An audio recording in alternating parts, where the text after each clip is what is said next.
Shares of Raymond James Financial falling just about 3.5% today after the investment bank and financial services firm reported slightly better than expected earnings. EPS came in at $2.29, a penny better than estimates, while net revenue came up just short. Let's discuss the quarter and what's ahead for the economy. An exclusive interview with Paul Reilly, Raymond James CEO. Great to have you, sir. Really appreciate the time. We saw what investors think there of the quarter. What about yourself? Well, Dave, thank you. It's great to be on the show. Had a very, very strong quarter. I don't think many firms projected records this quarter, which we did have a record return to shareholders. And our largest business, our private client group business, had record revenue, record profits, led the industry by far with almost 10% net new assets. I'd say double over the top performers. So we thought it was very, very solid. I think the question investors had is, we're very open and we're conservative. My job is to make sure that this company's a safe haven for clients, our advisors, and shareholders. And we, a year ago, started talking about the cash crunch when we had record cash in the industry. And we've seen now with rates going up, clients, as advisors should have them do, moving to high yield types of investment instruments. And we haven't done any. Most of our competitors have been very aggressively raising higher cost deposits. We haven't. And we announced that we were going to start to do that. We started off with a lot more liquidity, so didn't have to. But if it continues, we are going to roll out the programs and make sure that we have ample cash to operate on. So I don't know if we did as good of a job of communicating that we didn't have infinite amount of free cash. No one does. The whole industry has seen this whole movement, and it's probably impacted us the last. But, again, we're in it for the long run. So we've had a great run in share price and valuation, and we have a blip. That's okay. We just have to keep performing.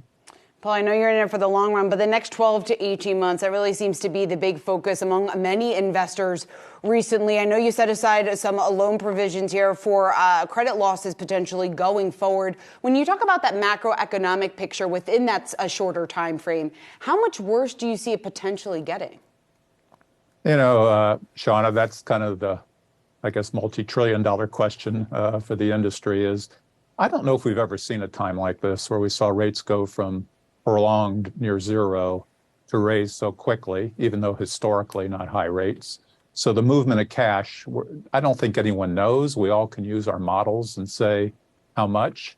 I don't think we've ever had the consumer so loaded, so much cash in the system, not just in banks, but in non-banking institutions, which drove a lot of the runs in the last year or 2 years in M&A and other activity. We've had a lot of people leave the workforce. I don't know if that's permanent or negative due to those cash buildups, both from government programs during COVID. And so when that all unwinds, we don't know, right? So here our view is we'll look at the long run and we don't know. So we're not going to take the bets. We've got, well in excess of $1 billion of extra capital, which we often get criticized for having too much capital. We don't think in an environment like this, that's, we should do that. We have excess cash on our corporate balance sheets. And the view is, let's see what happens. We're going to find out in the next 6 months what happens to demand, to supply, to inflation. We've heard the debates both sides. You can go on any show and hear, just listen long enough and you'll hear your point of view because it differs all over. And I don't think we really know. So I think the consumer's in relatively good shape. It's going to tighten up. I don't, if you ask me to guess, I don't think it's going to be a hard landing, probably a soft one, but we don't know. So our bet is being flexible and liquid and ride through it as a company until we see the economy turn.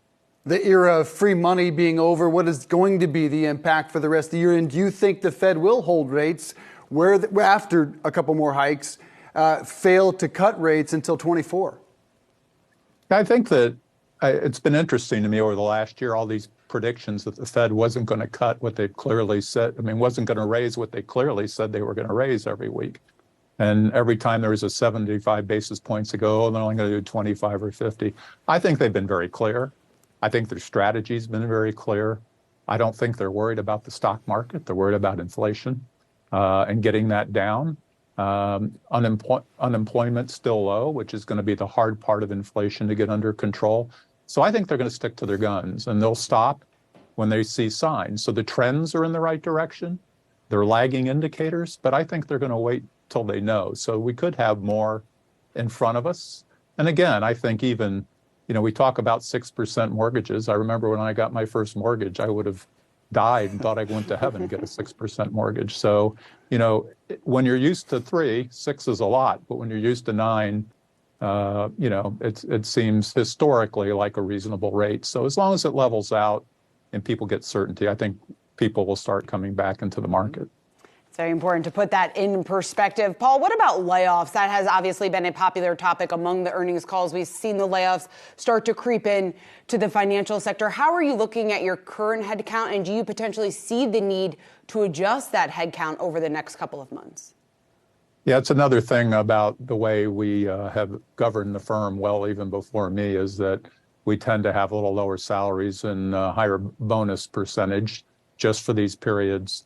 We tend to hire as we need. We try to never get in front. So we still have open positions. We did not hire, and we're still growing. If you look at our growth over the last 2 years, we never hired ahead of that growth. We were always a little behind. So we're in good shape in terms of our employee base. We didn't have the run up. Investment banking isn't the biggest part of our business. It's a very good part and productive part. And so I think, we traditionally have not, had layoffs in our history, except for very unusual events. Don't anticipate it. And I think a lot of the companies you see in tech and others, they were just, if you look at the number of people they hired in the last 2 years, the layoff numbers seem big, but as a percentage of the people they just hired in the last 2 years, it's pretty small. So I think there's a reckoning there. There's still a lot of job openings. I think most of those people get reemployed. So I think there's still going to be pressure on the labor force.